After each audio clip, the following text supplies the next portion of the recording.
5 years ago, met one of my friends who's become one of my best friends, and I would tell her always about my like fitness life and how I love the gym, and we would go together like in the mornings. We would record videos, put them on social media, and just people would like see them and, you know, respond and say, oh, y'all look great, you know, I wish you were a trainer and all this kind of stuff. So, you know, Bodied by Dawson was always in the back of my mind, but I was like, don't know if I like it enough to pursue it like professionally. And during the pandemic, you know, I was sitting at home and I'm just like, you know what, I'm gonna go for this. Before we get into this episode, I know you've been struggling with the idea of starting your own business and launching a premium product that you know is going to transform lives. So I have a bomb resource for you. The man himself, Words Taylor, is going to help you launch your product or service for the clients who need your help right now. Now, you can't call yourself a business owner unless you are getting in front of new clients every single day, and Words knows exactly how to do that. All you have to do is tap in so he can teach you his 6-figure launch strategy that's produced over $5 million in client sales. So all you have to do is go to highticketlaunchsecrets.com. That's highticketlaunchsecrets.com and get into the free training. It's happening this week. So go to highticketlaunchsecrets.com and let's get into the episode. Welcome to another episode of the Work and Play Podcast. I'm your host, Ariel Young, and I have a really, really cool, you're almost like the compliment to my energy today. I'm excited to get into this one because we're going to get into the fitness space. So Miss Ciara Dawson, I have the wonderful Miss Ciara Dawson here to join me today, tell her story. But without further ado, would you like to take it away? Sure, thank you. So I'm Ciara. I currently do have a 9-to-5, so I'm in IT project management. Me and my friends always joke about how I feel like I've worked several different careers. I've lived several different lives. So now I'm in aviation, but working in the IT field. And I just kind of happened in that. Went to school for communications, so that was most of my life. Now I'm IT project management, which mostly is just project management with a little bit of IT technical experience. Okay. And then on the side, I have my fitness business. So I've always been into fitness, decided to pursue it full-time, well, at least part-time for now. Just decided to pursue it, and so now I'm in the personal training business.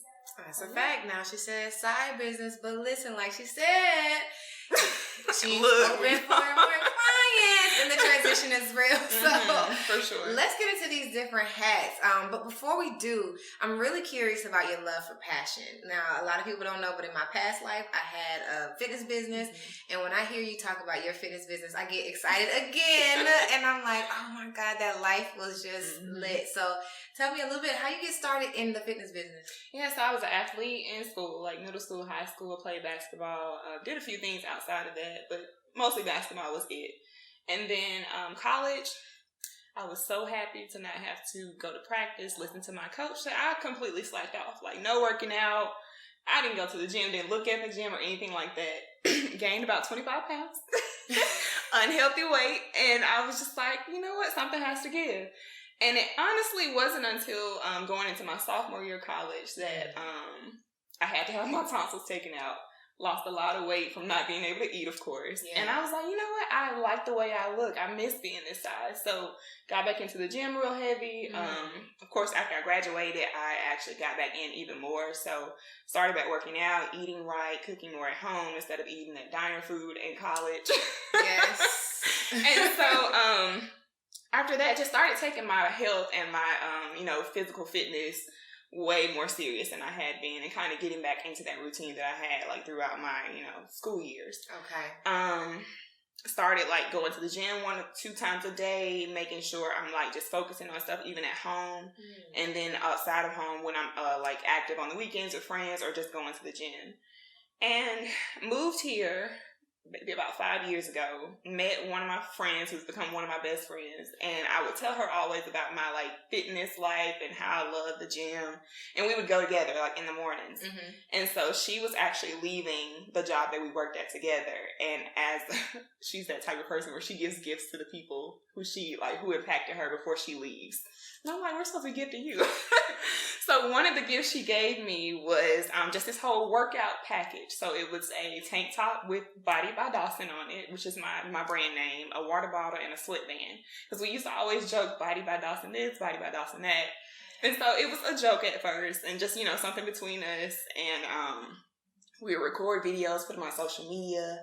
And just people would like see them and, respond and say, oh, y'all look great. I wish you were a trainer and all this kind of stuff. And so, Bodied by Dawson was always in the back of my mind. But I was like, don't know if I like it enough to pursue it like professionally. Just because I feel like with some passions, those are ones you want to keep close to you. And you don't really want to make them into a business. Because that way, sometimes it does not continue to be a passion. Mm-hmm. It becomes more like work. But kind of just like, it's always in the back of my head. This is something I want to do, give people tips professionally, like actually go get certified so I can learn more. And during the pandemic, I was sitting at home and I'm just like, you know what, I'm going to go for this. So I started researching for certifications, looking into it more, got certified, and I fully launched. And it's been no turning back since. Ain't nothing like a good old pandemic. Honestly. And it's crazy because even before the pandemic, I was looking into it, but not seriously. But after the pandemic and all that happened with it, and then like I lost my dad during it, it was like a lot of family stuff, like just mental health, of course. And working out, even just at home in my apartment, was the only thing that just was constant and was consistent and kept me like sane. And so I was like, you know what, if I'm feeling this way, I'm sure like a bunch of other people feel this way. Or even the complete opposite, where the pandemic just threw them for a loop and now they're struggling to get back fit or get back active. Mm-hmm. So I'm like, I feel like I can definitely help people who are like me or who are on the other end of the spectrum. So that's a part of what made me go for it completely too. So. That's, goodness. Like I said, sitting still, thinking to yourself, figuring out what you want to do, and then got that certification. That's what I love about like fitness professionals who take it serious enough to get certified. Yes. I think any profession, right? Especially when it comes to coaching and things, you have to invest in the actual, like, the worst thing is when you see someone doing a squat. Girl. And your knees, like, why your knees caving? Can you please? The form. Yeah. You gonna hurt these people out here. Or like bending over. Like, no, baby, chest up. Like, butt down, chest up. You know what I mean? You just like, we want to take their DM and be like, hey, next time you post. But then you don't want to overstep because you don't want to be a girl. Girl, but I am that girl. I'm sorry. I'm telling y'all my truth. If I feel compelled. And it's not even with fitness all the time. But when you see people teaching people, sometimes I feel like you can't be teaching people the wrong thing. So I'm really happy that you got certified. Now, in your journey, what's really interesting about like you being a fitness person? You're like a fitness person who fell out of fitness a little bit and then found it in your own life journey, right? So growing up, were you always in like child sports? Like, was that your life? Were you always like going from different season type of sports? Actually, no. What? Yes, no. So my mom is 6'2". So that automatically is like basketball player. Yeah. My girl is not athletic in the least bit.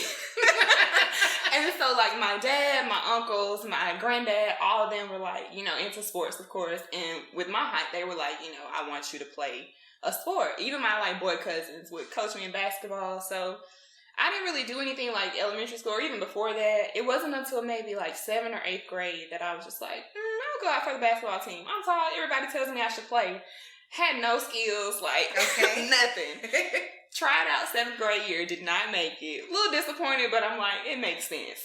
I don't have any type of experience. So worked with some of my cousins, and by the next year, 8th grade, I made the team and continued on throughout the rest of high school. Okay. And so much so that even like my senior year, I became one of the co-captains. So I was like, it was nice to see that I had no experience, especially compared to some of the girls on the team who had been playing since they could pick up a ball. Yeah. And had like worked my way up and had the skill, the drive, like all the maturity to handle being one of the co-captains. So absolutely. That was nice. But yeah, did not play really until about 7th grade. I was always like athletic. So like, of course, PE and stuff, I was really good, just naturally athletic, but never really hone that in like on an actual team. I got you. Now what's interesting about your come up in basketball is not even about your basketball skills, it's about your leadership skills. That's true. Right? Yeah. Like a lot of us, whether it's in management and at work or leadership in like these extracurriculars, a lot of us don't necessarily get a chance to do those leadership opportunities, and I think that really shapes a person. It does. Professionally and personally. So like when you think about was that your first leadership role, or had you been like kind of used to leadership at that point? Yeah, so at that point I was, because I've always been more academic than athletic. Like, I had the athletic side, but academics was like my bread and butter. So I was always involved in like some type of extracurricular activity, whether in school, outside of school, in the community, in the church.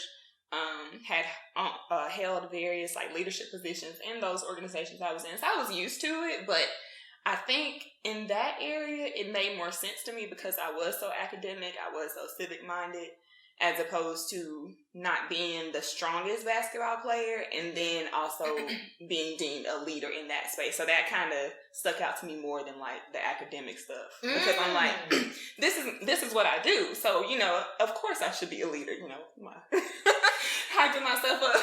But in basketball, you know, there are plenty of other people younger than me who are better than me, more skilled than me in basketball. But because of my leadership skills, this got me like where I am. Yeah. So that actually meant more to me than the others. I think that says a lot about you. So as we uncover a lot about this journey, I think what we'll find is... well, you know what? I'm always like pre-predicting the movie. Okay. I'm always like, oh, I know how this is going to happen. I do that from time to time too. Yeah. So I won't be like disappointed or like too surprised. Hey, you know, I was expecting that. But you know, a lot of times I never really know. So we're going to get into the twisted turns. Okay. Now, you've always been more academic than I'm athletic. So it only makes sense that you became a technology project manager and you went into corporate with this like very technical role, but utilizing that communications degree, right? For sure. When you were in high school, did you have an idea that you were going to go into technology? Absolutely not. So I wanted to be on CNN.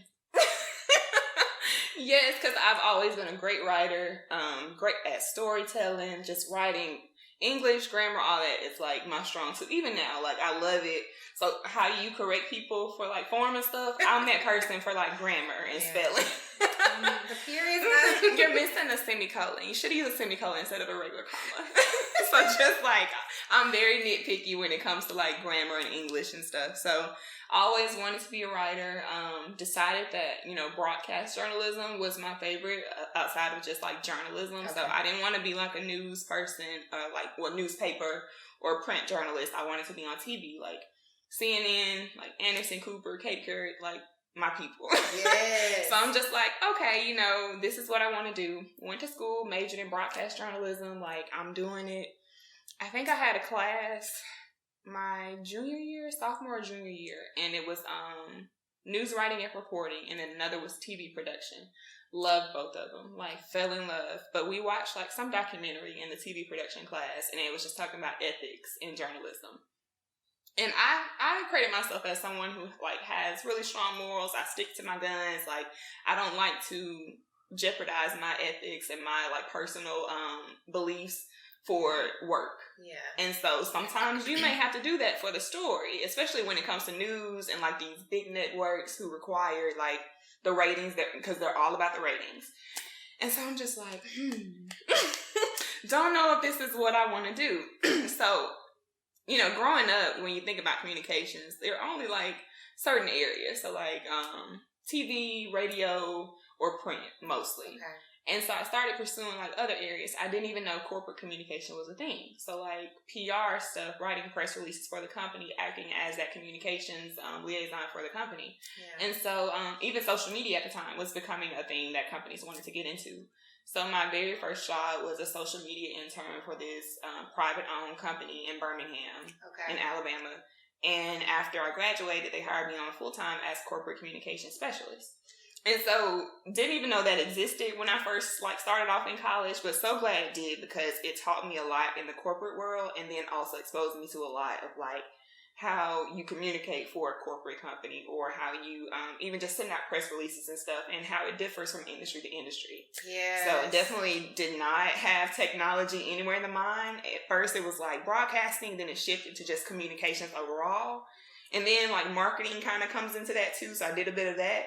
But I'm telling you, this technology stuff just came out of left field. Oh my goodness. Now, corporate communications, I did a stint in corporate communications, and I never would have thought I actually thought it was a terrible fit at the time. But what I liked about it was that you got a chance to be the company's like mouthpiece. For sure. Did you take, like, what type of One, what skill sets do you feel like you got from it, mm-hmm. right? And then what was your favorite part about being like the communication specialist? So, skill sets, definitely organization. Always like knowing your audience.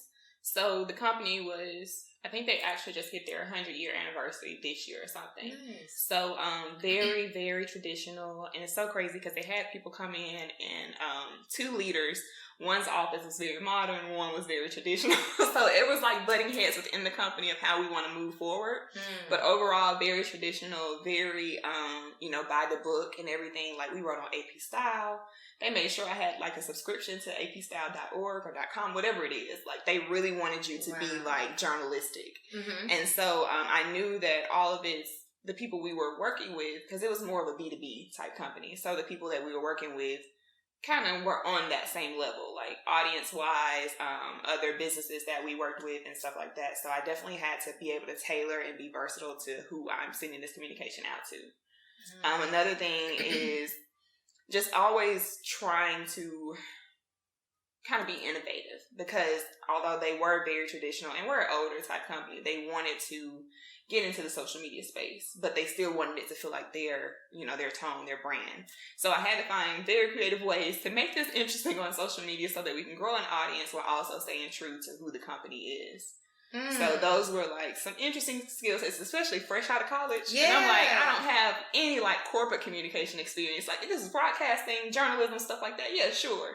But like literally press releases or even social media, or the company had, a little scandal at one point. Did it? You had to manage that? Yeah, so when I joined the company, they were coming out of it, but it was still like so many, 60 Minutes, I think, did a whole expose on the company. Okay. Even they were still doing like some stuff in the community to try to turn the image around. Yes. So having to manage that and make sure they're like hitting the engagement and the sentiment and everything that they're expecting to was very interesting.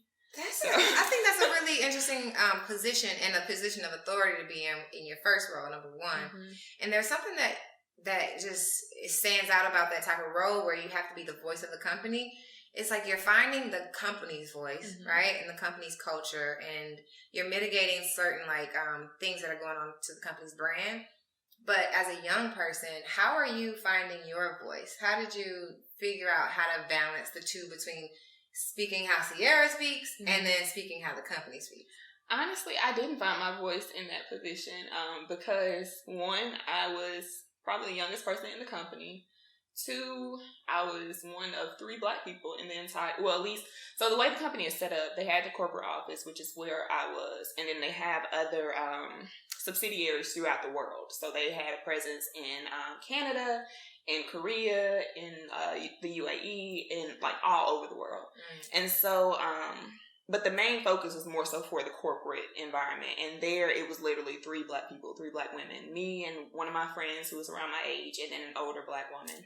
And so, it was hard just because you're around like a lot of white people or like, Indian people. And especially as a young Black woman entering the field, this is my very first job, I didn't feel like I had a voice. So I stayed true, of course, to the other Black people. They knew, that was my comfort space. But like trying to tell people why my hair is braided today and why yesterday it was like my hair, like my short hair, was very trying. So in that space, I didn't feel like I could be my authentic self, or that I had a voice when it came to sending out some of these communications. So like when it came to social media, some stuff I would try to, because in that way I'm the expert. Y'all don't know anything, so I'm going to try to like, put my little touch on it. And in a sense, I was able to towards the end, but at first definitely got a lot of pushback. Ooh. A lot of pushback. Tell me about the pushback. So, because I think that's the challenges is what makes us good mm-hmm. employees, which makes us good entrepreneurs. So like when you think about some of the challenges that you faced, what are some of those like tiffs or difficult conversations that you had to have mm-hmm. in order to like release something that you had come up with versus like something the company was like, hey, wait a minute now. Right. So on social media, people like quick information. They don't want like this. Well, nowadays I feel like some Facebook posts can be very long and people will read them, but those are more so like stories or stuff that, you know, gets people's attention. When you're talking about waterworks manufacturing, pipes, plumbing, fire hydrants, nobody want to read about that.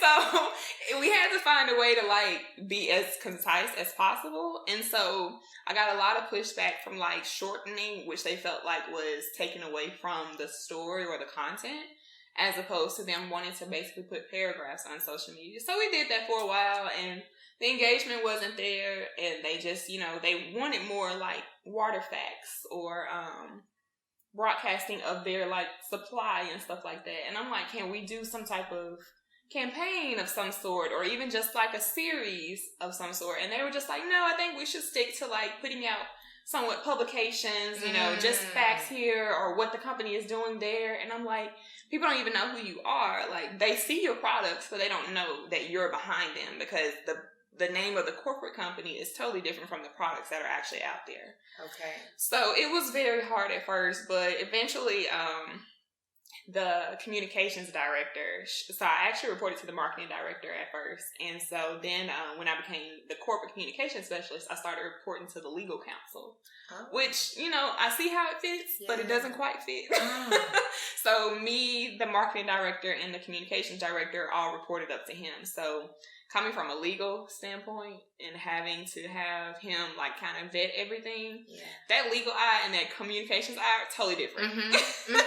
So that was definitely a barrier, because from the legal standpoint, yes, you know, you do have to cross your T's and dot your I's, but when it comes to social media, you can kind of relax a bit.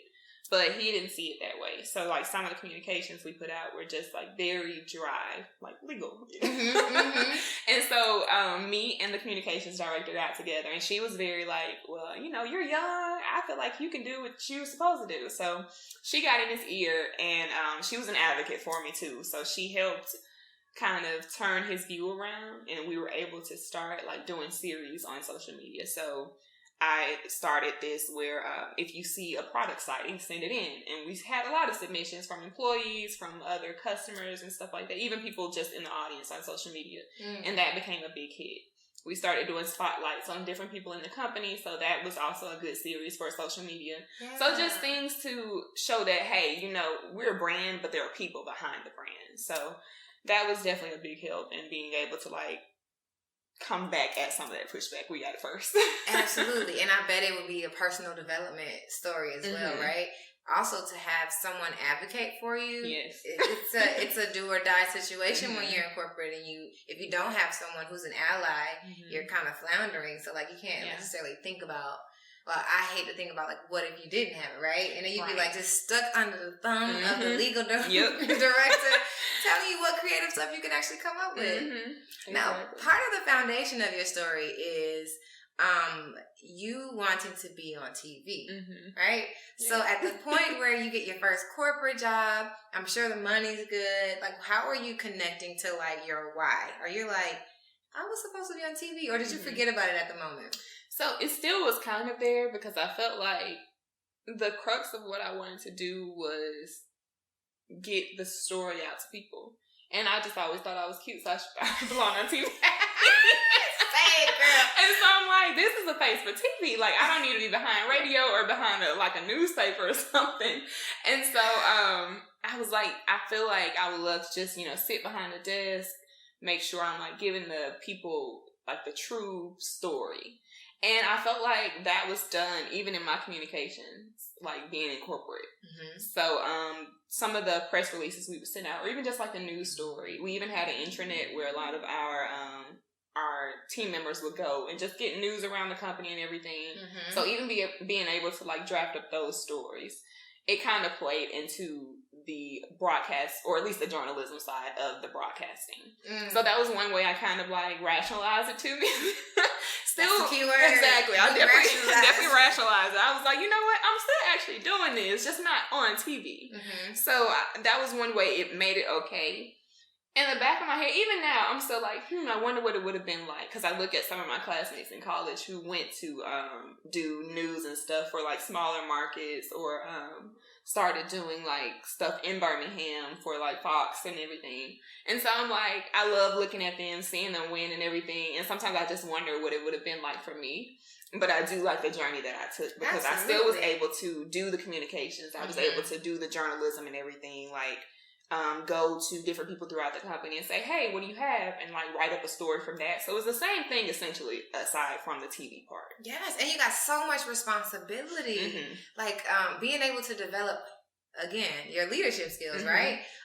Because you've kind of been groomed into a space where you know how to be a leader in academics. You've been a leader as an athlete, and then you go into a communication role where you're being a bit challenged, right? Yeah. So even then you have to assert yourself, and then you have allies. It's the perfect mix of just a personal development journey, and we're only getting started. Yeah, because I was like literally fresh out of college. Oh my goodness, fresh out of college, so super young, no experience, and I'm just like, all right, let's do it. Yeah.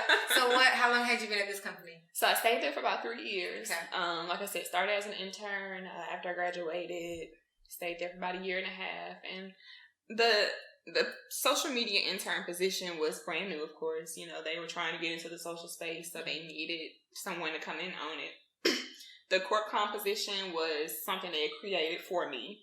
And then after that, I'm just like, okay, where do I go from here? Because you have 4 people in this communications department. So they did hire a VP or assistant VP who the communications team did start to report to instead of the legal counsel. Okay. And so by the time I left, it was just the 4 of us. And I'm like, okay, she's not going anywhere. She's not going anywhere. And he just got here.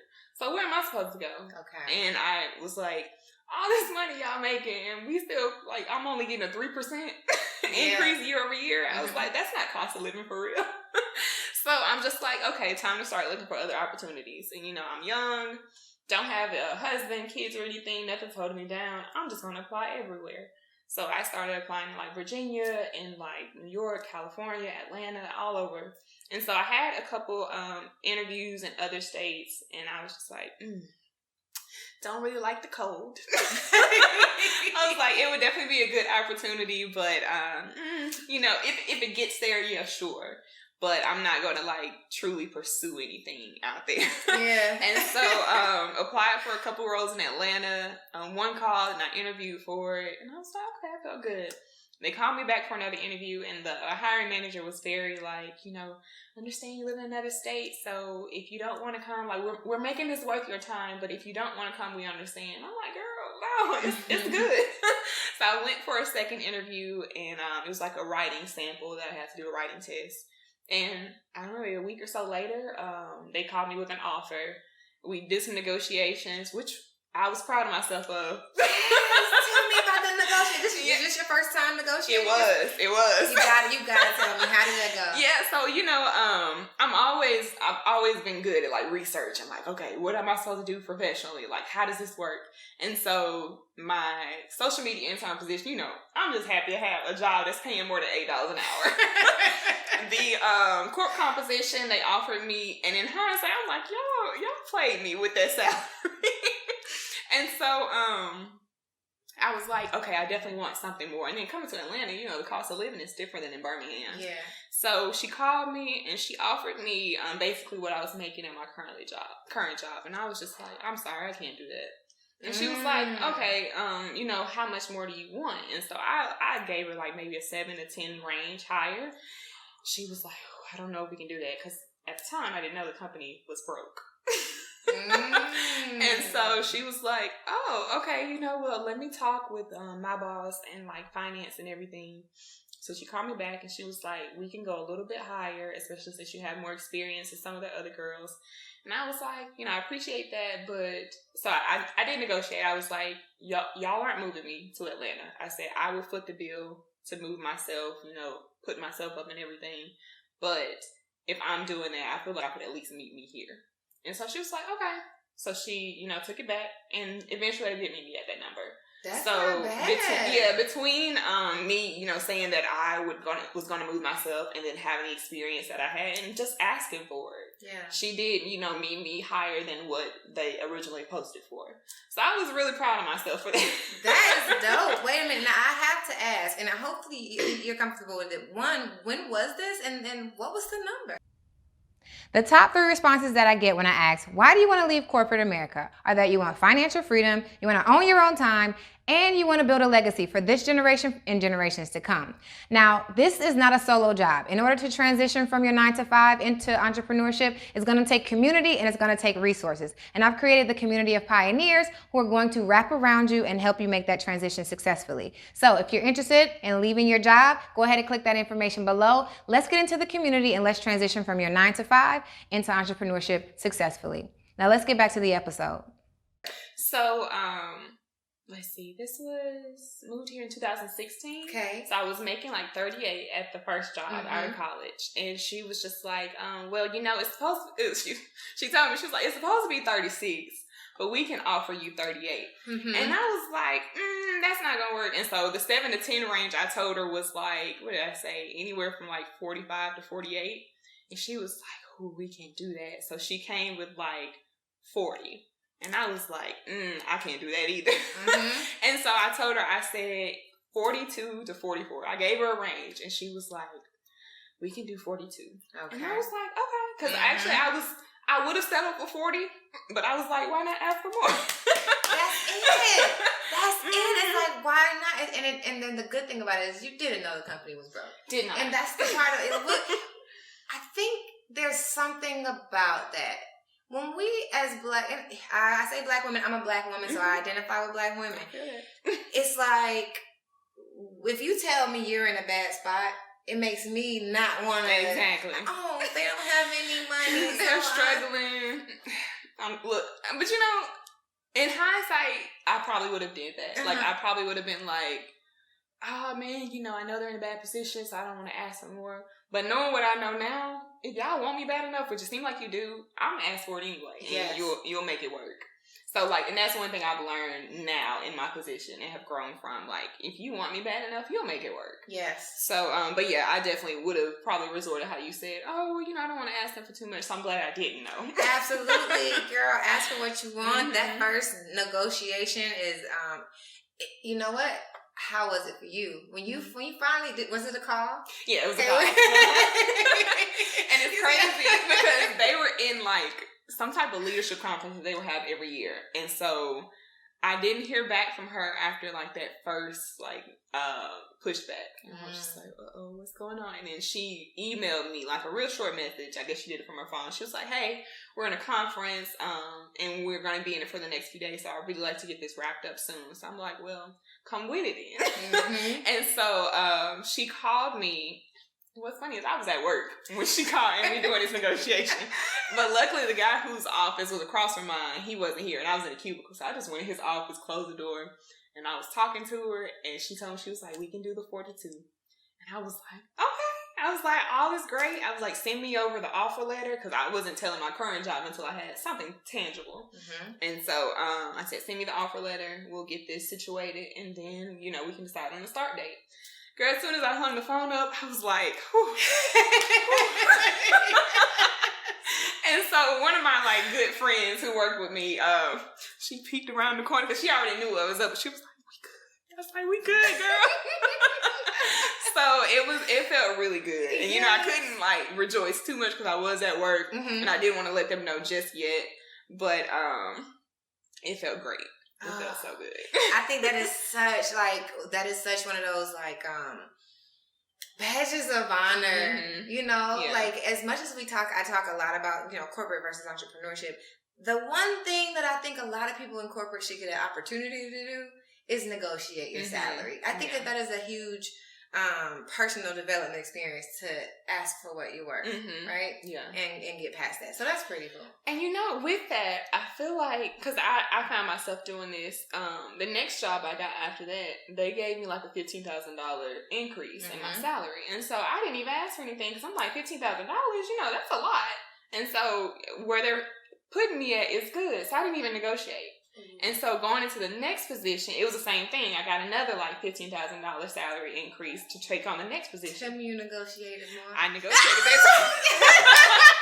I definitely negotiated that time. And so I maxed out. So I got on as a contractor at a company. And I maxed out at like the salary range for that. And she was like, we can't go as high as you asked for. She was like, but I can max you out. And I was like, well, it's more than what you offered. So that's max it out, baby. And so I had to learn that, like, just because they are offering you more doesn't mean you still can ask for more. Absolutely. And so I did it, and I got more, and I was super happy because I was like, wow, like knowing what I know now.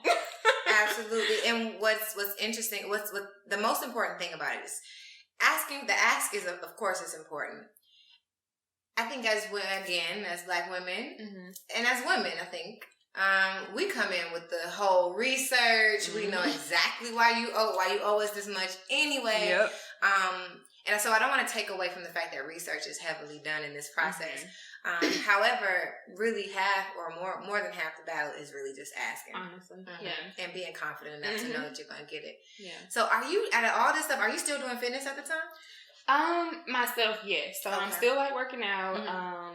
When I moved here, because I was a member of like Lifetime Fitness in Birmingham, and you know that I feel like Lifetime definitely changed the way I worked out, because just like all the equipment that was available, seeing other people who are going as hard as I am, and even just like the staff and some of the trainers there that I would talk to, they just really love fitness and love like the brand Lifetime Fitness. So I came here and I was like, well, I'm going to join a Lifetime. But here in Atlanta, the Lifetimes are all like premier clubs. So it's like $90, like $89, $90 in Birmingham as a premier club. That's like $165 for just one person. Okay. I was like, I don't know if I got that in my budget. So luckily, like I would still work out on my own.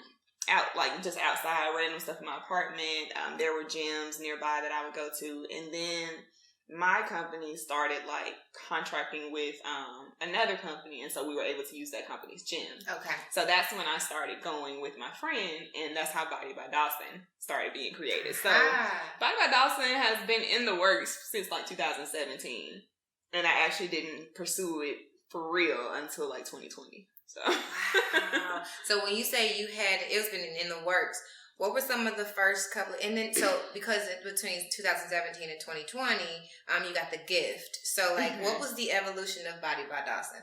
Yeah, so it first started off, just me and my friend working out, recording videos and stuff. And it's funny because she would have people reach out and was like, who is your trainer? Like all this kind of stuff. And she was like, she's just my friend. Like, she's not really a trainer. We just work out together. And they, like, were asking for my contact information. And I thought that was like, okay, something's, like, firing up in my mind. And so between the gift, which was, like, maybe May or so of 2017, and between 2020, it was just like, okay, how am I going to do this if I do decide to do it? Like, I'm working full time. I've always, like, had several jobs at one time. So I would be like, at one point I was working my 9 to 5. I was a server. I was a brand ambassador, and I sold jewelry on the side, and then I was a secret shopper. At what point was this? So this is back in Birmingham. Okay, this is back in Birmingham. This is before you got the 20 times. Yeah. You were just being... And what's crazy is I didn't, like, need it. It was just like, I have time. Yeah. Might as well make some more money. That makes sense. So, even, like, coming to Atlanta, I started being a server again, but that ended, like, after 2 shifts just because the location I was at closed down. And I was like, well, I guess it wasn't meant for me to do this again, but I still continue like the mystery shopping and all that kind of stuff. So I was just like always used to doing something in additional to my full time. And so as far as Bodied by Dawson, I was like, working out, trying to get my body right, understanding different workouts and how they impacted my body, mixing and matching like nutrition and how that plays a role in everything, cutting out certain things. So, we had a nutritionist come to our job, and like hearing her talk about nutrition just changed my life basically. Yeah. And so I started researching more about like nutrition and what dairy does to your body, like cutting out dairy, what that does, eating the right foods, making sure you're getting proteins, carbs, fats, all of that. And like, we always hear carbs are bad or you don't want to eat too much fat and stuff like that. But you do need a good bit of it to, sustain and meet your fitness goals. Especially if you're going to, like you said, if you're going to work out, there's actually even more, it's more necessary to have certain carbs. Exactly. Because of that. You need that fuel. Exactly. And to replenish yourself after the workout. So just like studying on my own, researching like, testing my body. So using my body as like the test subject. And so I did that for a while, and like honestly, up until about 2019, 2019, 2020 is when I really started to like know for sure, okay, I know this is how this is impacted. I know eating these foods or this amount of food is what gives me this type of body or this type of feeling, even just in my body. And so I was like, okay, I've learned a lot just, you know, by reading articles and stuff, but I feel like I need to go to like one true source, like a certifying organization to give me like some kind of standard. And so that's when I started researching like certifications that I wanted to go through.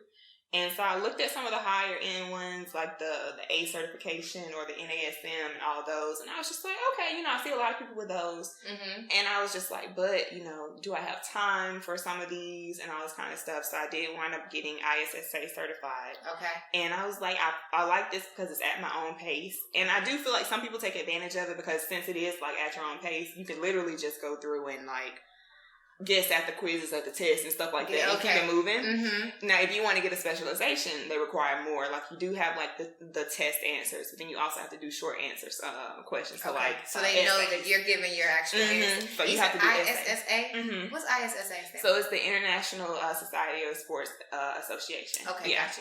So it's just a lot of, like, studying for your body, muscle groups. Like, I was not expecting to go back to school, like, anatomy wise. Like learning muscle groups, chemicals, like all type of stuff. Yes. And so it's just like, I didn't know it took all these, but I'm glad it does.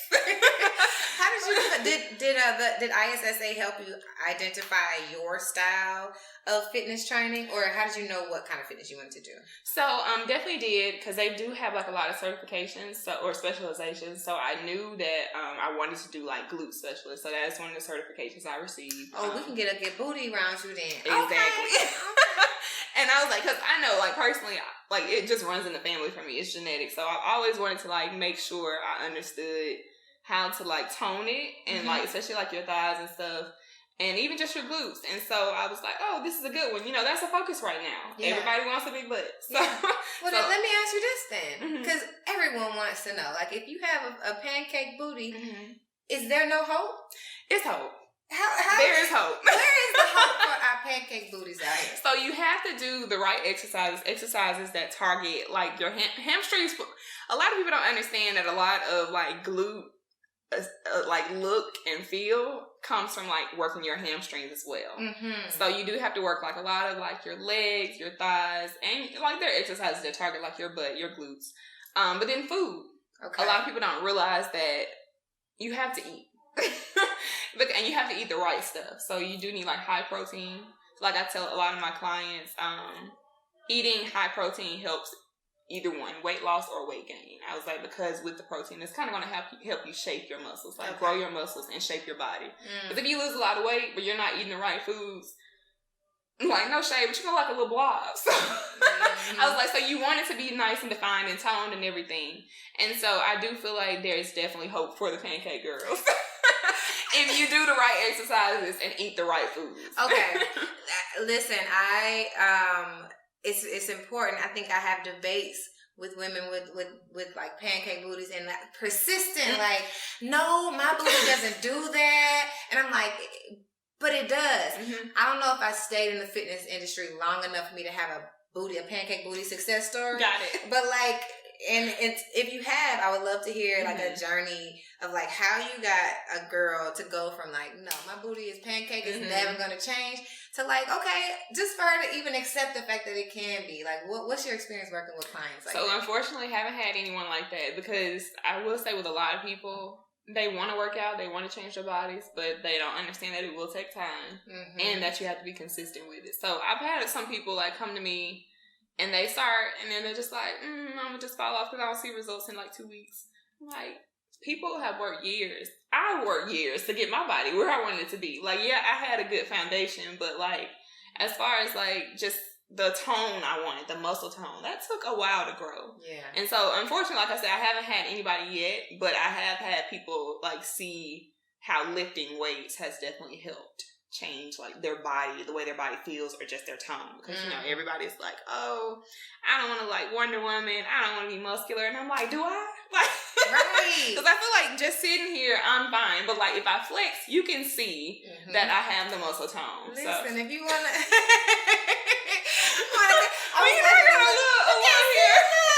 She had the Instagram on. Look. You know what I'm saying? And it's crazy because, like, you know, a lot of the people you see on Instagram are flexing in their pictures because, duh. But I'm like, in everyday life, just walking around, they don't look all built and muscular and stuff like that. And I was like, and I even had some clients like, yeah, that's one of the reasons why I went for you, which is another realization of mine that actually just happened like a couple weeks ago. So, you know, this whole time going into this, like, fitness journey, trying to be a trainer, and even just, like, you know, start a little bit of fitness influencing on social media, I was like, oh, my body's got to be tight. I got to have, like, the washboard abs. I got to have, like, the teardrops in my thighs and all this kind of stuff. And my client, so it was one of the group sessions, 2 girls who were, like, best friends were working out together. Okay. And one of them was like, Ciara, like, lifting these weights, I don't want to get too strong. I want like Wonder Woman. And that's my answer. I was like, do I? And she was like, well, no. And her friend was like, that's why I picked her. She was like, because she has a realistic body. She looks good, but you can tell that she's in shape. I was like, wow. Because I'm up here thinking, like, I still have work to do, which personally, like, for my personal goals, I do. Right. But I didn't realize that a lot of people go for trainers who look like them or who look like what they aspire to, like realistic stuff. Like if you have trainers who are plus size, like if you're a plus size woman or man, you will go for a trainer who looks like you, but it's like more toned, more defined. Because you might know, like, realistically, that's not what you want to look like the little skinny, you know, what is it, NPC bikini competitors. Exactly. And so I was like, it just like really clicked something to me. And it's like, I always thought about it in the back of my mind, but it didn't make sense until the client said that in the moment. And I was like, wow. You know what's beautiful about that? In entrepreneurship, I feel like one of the biggest hurdles is connecting with our client. We call it that client avatar. Know your client avatar. And before you even go out into entrepreneurship full time, you get this realization that your client truly is looking for you. Yeah. Right? Which is, it's really, when it comes to like the transition into entrepreneurship, if you've already left, then the work is for us to still get that foundation. But I truly believe that you can leverage your experience in corporate being employed to really explore what that avatar really is. Like who that avatar is. Why do they like you? What keeps them up at night? What's their real concern? And so you getting that realization is prime time. Yeah. Like now you can test it out. You already now while you're in your job, you can look for your client avatar in the office because you know exactly. Like, I think that's the one right there. Exactly. Hey girl, how you doing? Because you're like, you look like I did 2 months ago. Right. Now you know I can get you exactly what the results that you want. Yep. I think that's the clarity that we all should pray to have. You know what I mean? Yeah. And before you leave corporate. Because clearly I'm putting that out in the let's get into the atmosphere because but that's the clarity that we all need in this journey. So it's good on you for getting connected with that very soon, early in your journey. Now you developing your style of training. What's your particular like focus? I know you said glute focus. Your specialization is glutes. Do you like plyometrics? Do you like weights, cardio? What would you say your style is? So I'm a weights girl all day long. Hate cardio. Ooh. Absolutely hate cardio. So in order to get the cardio, I do execute like a lot of like HIIT style workouts. So like me and my clients do a lot of like HIIT stuff. So while you're doing your strength training, you are conditioning, you're getting your heart rate up. So I will make them run. So they do get on like the treadmill, the elliptical, like warm up and stuff like that. We might do like some even HIIT intervals on the elliptical or the treadmill. But typically, like personally, I like strength training. So I'm on the machines all day long. And what's crazy is like I started off with just like the HIIT style workouts for some of my classes. And the day I started incorporating like strength training, because I feel like with the strength training, like you have to kind of build to that. Okay. Especially if this is your first time, because you got to get your form right. Like I want you to know how to do a body weight squat before I add a barbell to that. So when I do they call it, what is it? Machine day is what they call it. When I do machine day with the girls, love it. So I had one client, she overslept, and she was like, I miss machine day. And I was like, there'll be more. So it was super good to know that they love the machines and the weights just as much as I do. Yeah. And I do love to like challenge them. So yeah, we're doing these HIIT workouts, but I'm gonna need you to go up in kettlebell. I'm gonna need you to go up in your dumbbells. Like, we're not gonna just, do something that's easy. Like, the hard part is the conditioning, like the HIIT, like getting your heart rate up, keeping going with the same intensity. Mm-hmm. But we also want to make sure you're getting stronger too. Yeah. So that's the one reason why I do still incorporate those strength training days where there are a little more slow pace, because we're really focusing on like making sure you feel it. You're going through the motions. You're doing it with the right endurance, the right intensity, the right conditioning, all that kind of stuff like that. So it's an even mix of both.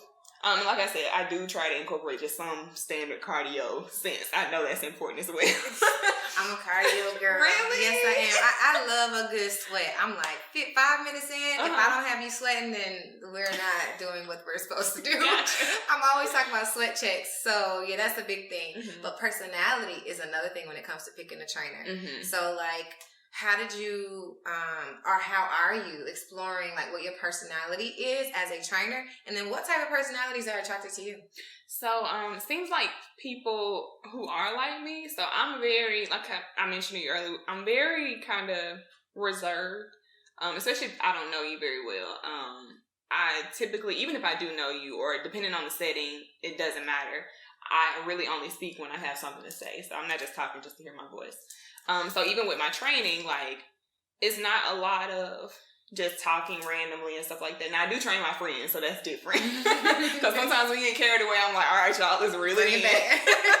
But, like, with new clients who are, like, brand new, you kind of just have to warm up to them, and I try to play out their personality, because I'm huge on communication styles, and, like, you playing to my communication style and me playing to yours. Mm-hmm. And, like, luckily, a lot of the new clients, I've learned they are very much like me. Like, I'm a very silly person, very goofy, like making jokes and stuff like that. But I'm serious about things that I'm supposed to be, which is this fitness. Listen. So like, we can kiki, we can laugh, but be doing that workout while you kikiing over there, and I don't want you to stop while you laugh.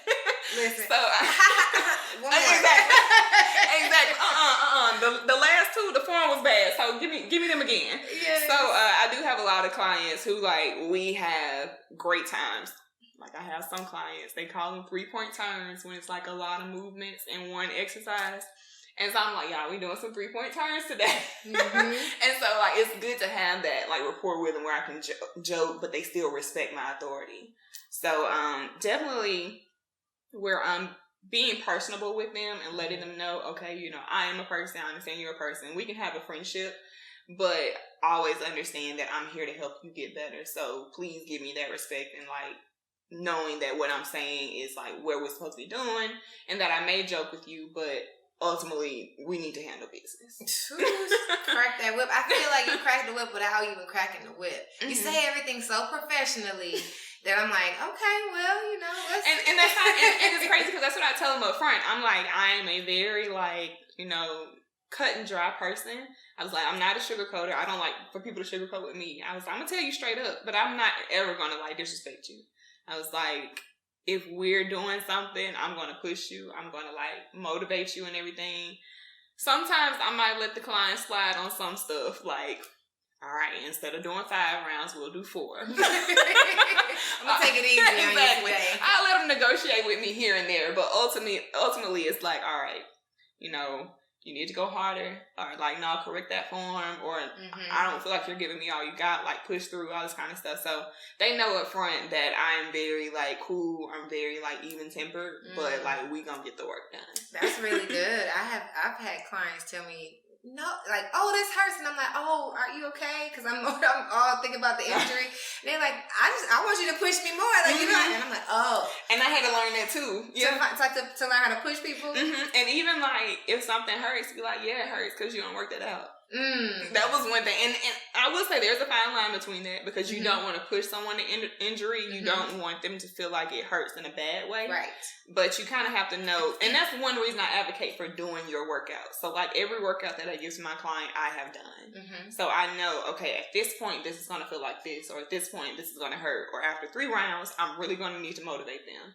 So I always try to make sure I'm aware of what they're doing and aware of like possibly what they're feeling, and so that way I can tell them, no, it's supposed to feel like that. Yes. Yes, your lower back hurts because it's weak. Yes, that's a big one. Mm-hmm. The lower back issue is a big one. And because I come from bar, a lot of what we do is heavy on your back, your low back.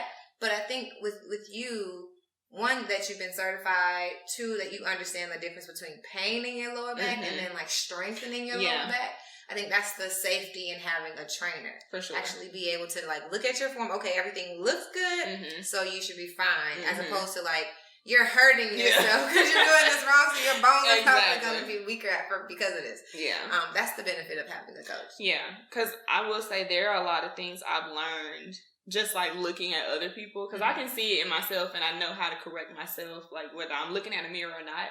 But a lot of clients like to look at themselves in the mirror, which is good, especially if you're doing it on your own. But if you have me, like, you don't really need to look at yourself because I got you on the form.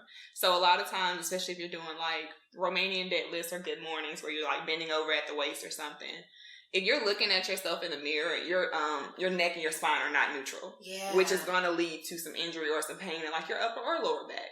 So like I always tell them, like, keep your head down, like keep your head neutral, your spine neutral and stuff like that. So I do feel like clients wanting to look at themselves to see, what the form is looking like can be to their detriment too. So I'm like, trust me, y'all, I got you.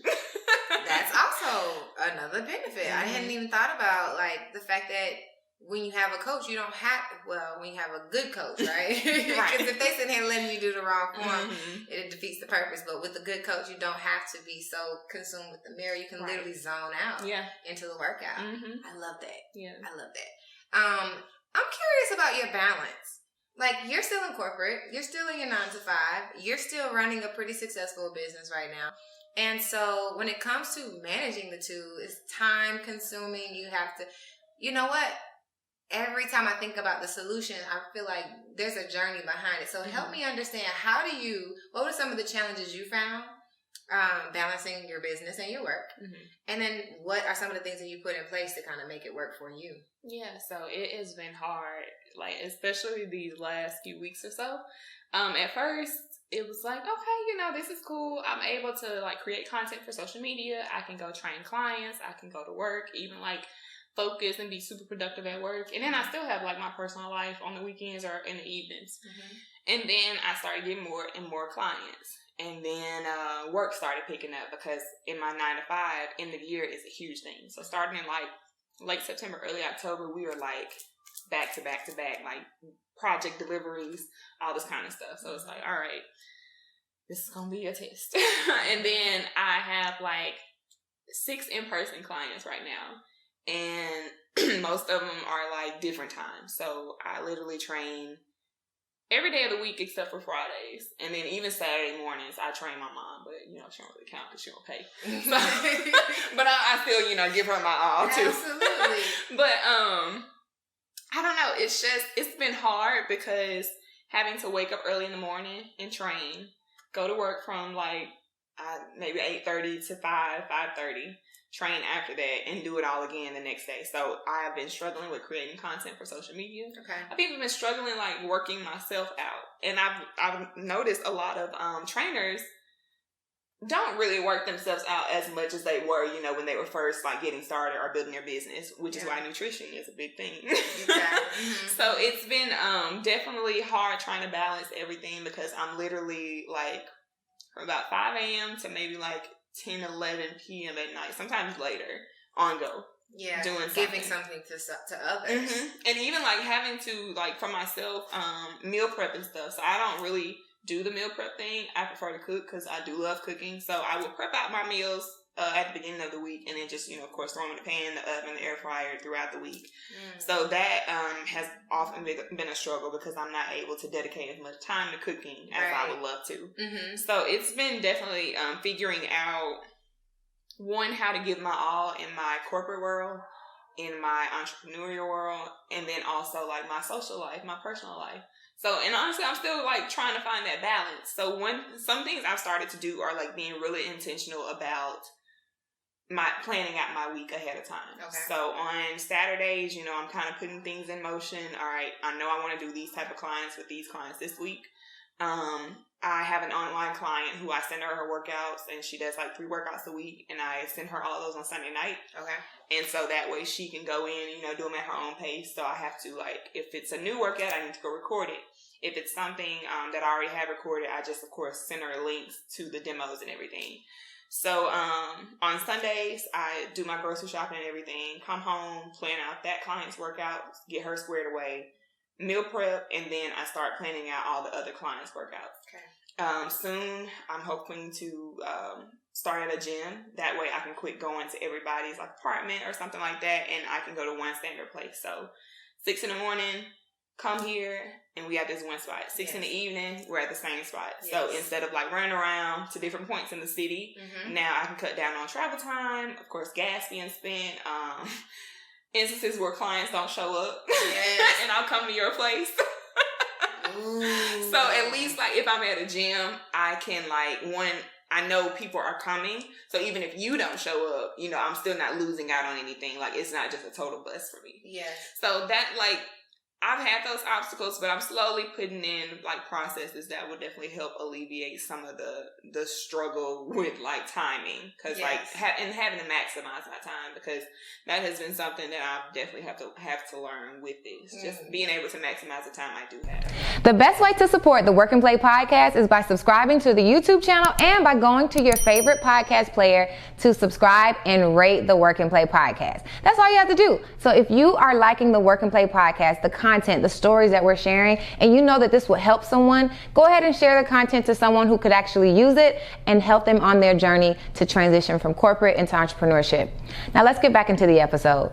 Yeah, the way you talk about it is very much like me in terms of you are super organized. I can hear it. Extremely. The way you explain. I'm like, you have this written down somewhere, because what you're going to do as soon as you get off work, what that activity is going to be, how that's going to transition into the next thing. And you have it down to a T. Yeah. So I'm curious, what would you say is your ideal day? Because right now, giving 100% to work, 100% to business, and 100% to social is not efficient. We don't have 300%. We do not. Right? And I know we're so good at it. We can be machines if we want to, but we don't have to be. Right, very true. So what does an ideal day look like? And how do you dedicate whatever percentages you want in your ideal day? What does that look like? Ideal day, wake up at maybe 5 a.m. Go get my workout in, come home, shower, start training my first client or my first group of clients at 7 a.m. So I'll train them, maybe have 2 groups. So about 11:30, I'm done. I am done training for the day. I'm going home, mapping out any other plans that I have for my business. So that's where I can place full focus on, okay, where do I want my business to grow? How do I want it to grow? Just business planning for myself. Outside of that, I would definitely be creating more content. So I would dedicate time each day to creating content. And of course, if my workouts in the morning, it would be at a gym. So that way, other trainers around me, my co-trainers, can record me. I come home and edit the content and then upload it to social media probably the next day, because I like uploading stuff in the morning.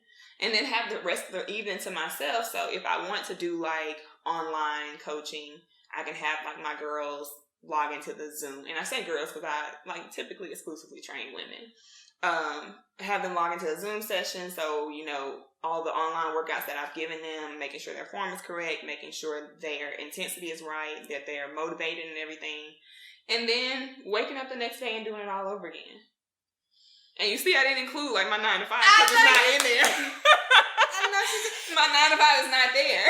Listen, but if you don't have that written down somewhere, we have it on camera, but that is the exercise that we all need to do before we exit, right? What are you gonna do when you have that 40 hours back? Because what a lot of us do, the last day that we work, we're like, oh, I'm gonna wake up late today. You said wake up at 5 o'clock in the morning in your ideal day. Yeah. I think that's important for us to realize. You still gonna have to wake up, get to it, and then there's gonna be the afternoon, which you said is gonna be dedicated to strategy. Right. It's gonna be dedicated to being editing content, which is actually sometimes fun.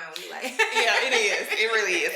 And I do enjoy doing it. It's It's just I don't have time right now. And I'm like, oh, I miss this. Right? You're just like, all the content that I could be editing right now. Yep. I so feel it. So the fact that you have an ideal day scheduled out is like such a huge like stepping stone for you to be prepared for that day when you do. Because you'll know what your day is supposed to look like. Right. That's like another huge battle of people trying to figure out, what am I supposed to be doing right now? Now that I don't tap the mouse. Exactly. Right. Exactly. We're like, all right, back to TV. You know, right. And it's crazy because like now, ideally that's what my Saturdays look like, aside from like the training, because I do like train my mom on the weekends. But I wake up early some mornings. Like if it's an ideal Saturday, I wake up, go work out, shower, go to my mom's, train her, and then the rest of the day I'm like, you know, free will. I'm working on the business, I'm planning out stuff for the business for the rest of the day. And then I may, you know, do something with friends later on that night. But if I had 7 days a week to do the strategizing, I would have more control over my social life to be able to like, okay, now I don't feel so stressed to, okay, I have to meet up with my friends because I haven't talked to them in so long.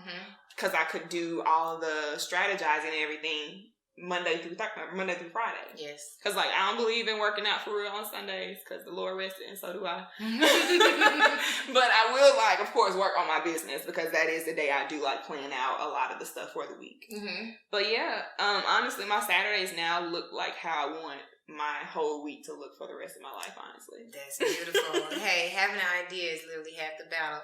So you're currently at your 9 to 5, and it's from the sounds of it, it's like it's not really a bad situation. It's just like you would prefer to be living out what you want. Yeah. It's your mission. For sure. So like, what are some of the things? And are you still? Because we're back at you got the corp composition, and then you negotiated into your next role, and then you negotiated into another role. So are we in that second transition? No, more like a third. Okay. So same company, different role.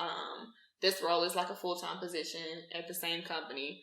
And so essentially the same department and everything. So I'm working with like the same group of people, just in a different capacity. So it's been cool.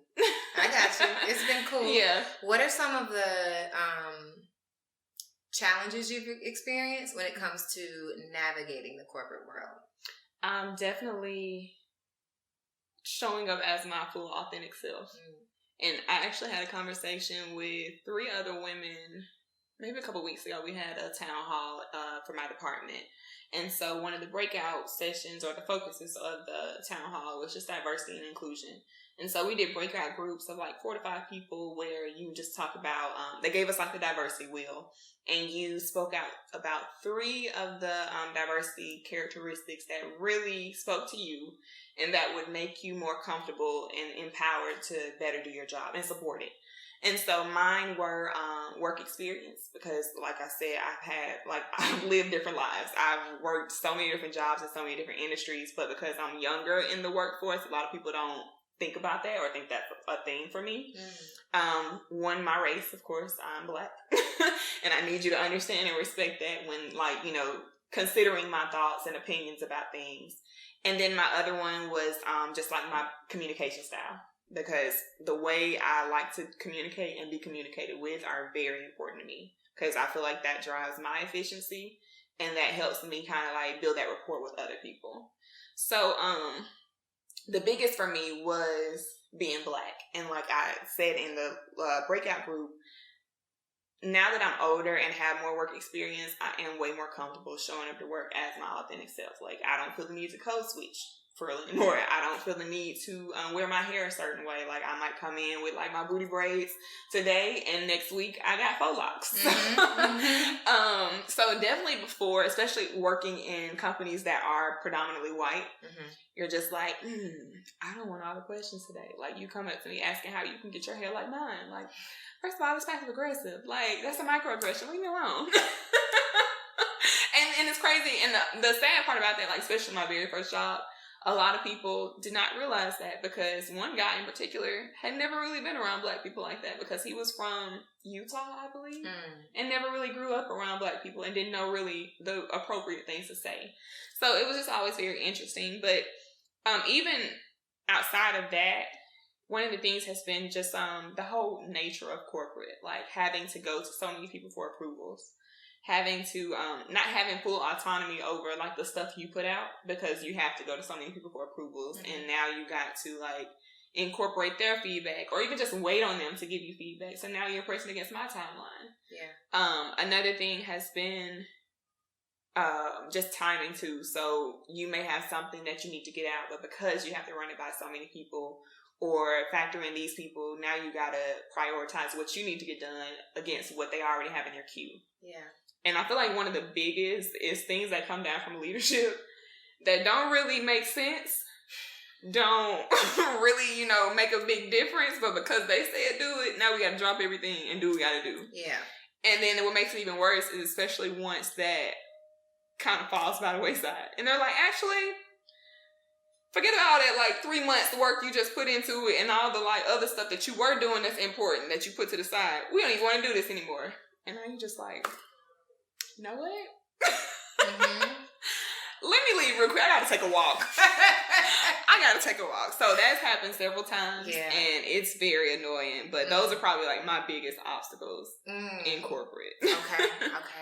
I got this feedback one time, and it's from someone I respect in the entrepreneurial world who said that one of the pros and cons of corporate professionals when we go into the entrepreneurial world is the structure that we have.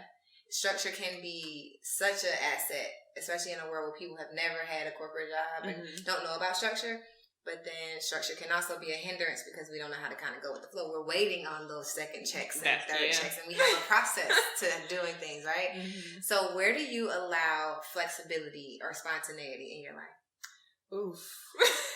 Because as you called it earlier, I am a very organized person. Very, like, extremely organized. So much so to where, like, I actually just got into therapy earlier this year. And she called that out on our very first meeting. She was like, so much to where I do just about the same thing, same time every day, every week even. And I do allow for like pop-up things. So like if my friends call me, want to go to happy hour or want to go to like lunch or dinner or something, that's definitely an area. Because like if I had it my way, like what I'm about to go do after this, go home, Netflix it up. Because that's like my favorite thing to do. Like if I'm not eating or trying new restaurants, I love being at home just vegging out because I'm so busy and always on the go. So I try to give myself a bit more flexibility when it comes to my plans. So, especially like this social media stuff, especially just because I feel like what I may have in mind or what I may have envisioned for my content or how I want to put it out there is totally different. So it's something that's in my drafts on like Instagram or even TikTok that has been in there for like weeks now, and it's just like, okay, you know, I had this and was going this direction, but actually this content is it's like more efficient in like going out to bigger groups of people because of the type of content it is or the music that's behind it. Okay. So let me jump on this and try to get that engagement up, try to get some more looks, and that way I can go, you know, and post that, and then I can get back to what I was. So like a lot of the content I've been posting lately is evergreen. Okay. So it's not like particularly on a challenge or it's not like on this song that's hot right now. But I do think those like challenges and stuff definitely help drive engagement. So social media has definitely been keeping me on my toes as far as being spontaneous because you have to hop on the trends like as soon as you see it because it go away in like 24 hours. And this comes from the woman who got her start in corporate and social media. So I think you know your stuff. Over the years, things have changed, but I feel like once you build that muscle to know social media, it's such a different thing. Because I think I didn't start adapting to social media until I was about 25. Okay. Because in the environment in the office, when you see someone getting hired in as a social media manager for the first time, you're like, oh, what do you do? Like, so you're just on social media all day? You know? I can't tell you how many times I got that. But now that it's my job, it's like a huge part of your job as an entrepreneur. I wish, it's not a regretful wish, but it's just like if I had started my journey so early, I would have built that muscle to stay on trends and to be able to learn the different like buttons and this transitions. I think even for children nowadays who know all the stuff. Yes. Girl, the first time I ever did a TikTok, it took me an hour and a had to get those things. It was body, yada, yada. It was And you know, it's so funny because I hear so many people like our age group saying that, how long did it take y'all to post this? Because it took me hours. And I will say, like, because you try to get the transitions right, you're trying to make sure that the last clip you recorded like aligns perfectly with the next clip. And these kids, I'm like, how y'all putting out 4 videos a day? On beat. You know what I mean? Because when we do it, it looks so... I'm like, why is my sound not matching with what I'm doing? What is going on? It's a whole struggle. It is. So, listen, I have really, really enjoyed like just hearing all of the different twists and turns, the enjoyment. And I also thank you for being transparent because you are still in your 9 to 5. Mm-hmm. And so as much as you can give to us, I appreciate 100% because as we're making the transition and as I support other people who are making the transition, it's much easier to hear it from your mouth because you're in it. Mm-hmm. Because you even remind me of things that I experienced when I was in corporate America. And from a detailed perspective, explain, you know, corporate bureaucracy or being able to be vocal in those diversity and inclusion conversations to share as much as you can, mm-hmm. right? Like, there's a cynical perspective, like, oh, these diversity and inclusion meetings, not going to change nothing, blah, blah, blah. So to the extent that you feel like sharing, share. And I feel like what you just told us and what you just walked us through was a great example of how we can take it back to our jobs. And when we have those opportunities to speak in corporate spaces, to speak just like you did. Mm-hmm. Give those 3 points. How does this affect my performance? And maybe give a little ROI on it. Like, so if you'd like these things to be improved, these are areas I need you to focus on.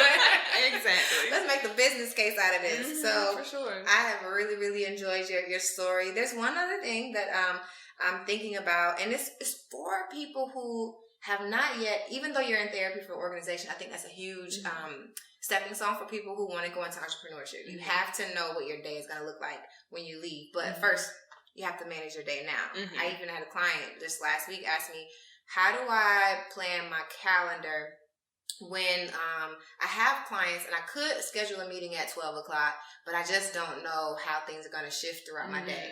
So just hearing you gives us tangible examples of how you do a session in the morning, you do a session at night. You don't try to mix and mingle the two because you'll end up having a random meeting in the middle of the day and have to leave a client hanging. Exactly. So I hear all of that. So thank you again. Thank you.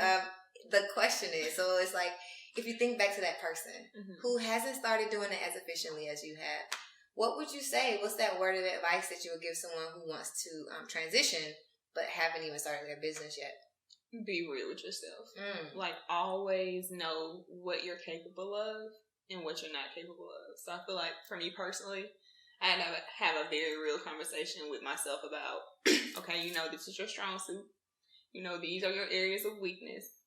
And do you want to hone in on those areas and like make them strengths, or at least just strengthen them a little bit?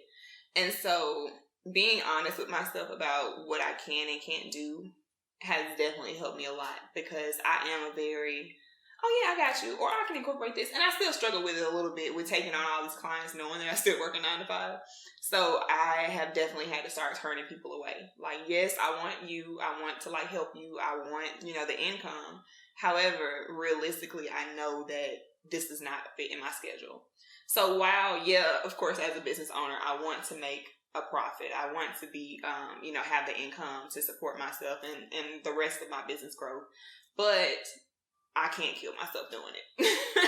And so with that, part of being honest with myself is like making sure I know that just because I'm pursuing this and I do want this to become like my full-time job, I can't neglect where I am now. Because if they fire me tomorrow because I'm not giving them like 100%, I'm gonna be looking ugly. In the long run, I might be like, oh, okay, you know, it worked out. But I'm gonna still be looking ugly because it's unexpected. Like, I want to fire y'all. Y'all can't fire me. Facts. So I still have to like make sure that this wasn't going to negatively impact my 9 to 5. And in fact, it's actually helped, because like everybody at work knows that I am a trainer. I had to come to the realization that putting in like 150, 200% at my job was not going to cut it. So now like y'all gonna get 100, but if my name ain't on the building, then it doesn't really matter that much to me. Not going to slack off, but coming in at like 7:30 in the morning and staying till 5:30, 6 o'clock is not a thing anymore. I get there when I get there, which is about 8:39, and I stay till about 5:30, depending on my clients. And I'm going to give you my all in that time, but I'm not giving you any more because y'all not giving me that either. Yeah. So I just like, one big thing in that, being honest with myself, was like, saying that if you're going to give 100% to that company, you also need to give 100% to your business. Yes. And knowing like where that divide is. You're like, okay, I can do it in the morning up until this time. So all clients have my attention here. After that, the company does. And then after that, it's a little bit of client time, and then it's me time. So just like making sure you give everything in your life the full attention that you can, but making sure you have that clear divide. Like, okay, I love y'all, but it's after this time, and I'm off the clock here, so let me go on here. Yeah. And that's been hard because, you know, well, not for me personally, because even though I have work phones and stuff, if it's after like 5:30, it is in my book bag, put away. But I will say, like, as far as emails or something like that, because I will go check an email at like in the middle of the night or something, and I've had to learn, like, nah, you can't do that. Like, keep everything in its silo, and then eventually, like, it'll just all start to work together. Yeah. That's one thing I've definitely, like, learned, that if everything has its place and I'm giving everything the right attention, that it just has been an easy flow. Not saying that it's been easy as far as, like, prioritizing and doing, because it does take a lot of time, but as far as, like, the two coinciding or, like, having overlap, I haven't had a struggle with that. So it's been nice. Thank you for sharing your story. I really enjoyed it. I think I had a good time. I had one too. I enjoyed this. Oh my goodness. So for them, there's people who are watching and are listening, and they connect with your story. And there's a lot of people who need to get some healthy habits. Very true. So for those who are watching and listening and they want to get connected with you, what's the best way for them to reach out? So definitely social media and my website. So my website is www.bodieddawson.com. You can see training packages, learn a little bit about me, as well as just shoot me a line if you want to connect, or just, you know, have some questions, or even just set up a consultation. Also, social media is where you'll see my content. So, like, what type of workouts I do. I also provide, like, a little bit of cooking on there, so you can see what type of meals I eat throughout the week. And then, of course, just email. So, Ciara@bodieddawson.com. Shoot me an email. Let me know what you're thinking. You can always reach out with any questions you may have about the business or just training. Or even if you're like, I've even had people come to me and they're like wanting to know about certifications. I'm even open to just letting you know, okay, yeah, this is my experience with this certification. This is why I think certification is good. So even if it's not about you wanting to sign up for my services and you just wanted to chat with me as another trainer, I'm cool with that too. That is so giving. And you keep that mindset until you go out into entrepreneurship, because then free advice usually changes. Right. And I've had to learn that a little bit too. Listen, so you better take her up on that offer now. Exactly. While she's still offering that. Now, what I will say for your services, if they are coming from the Work and Play podcast, do you have a certain way for them to get in? And I'm not saying you have any sales, but if you do, for the folks who are listening and they, you know, can type in Work and Play or something. Yeah. So if you come to my website, you can get a percentage off. I'm not going to tell you. You're going to have to go and see. But go check out the services, and in the discount code, type Work and Play, and you will get a percentage off of training services. And I also sell resistance bands for like leg day workouts. Really good way to improve your leg day. And you can also get the percentage off of the resistance bands. So listen, I'm trying, guys. This is for you. Yeah, so look, let me know if you are trying to get bodied by Dawson. Come see me. Come see you. Well, until next time, y'all know what to do. But peace out, and I will see you next week. Thank you.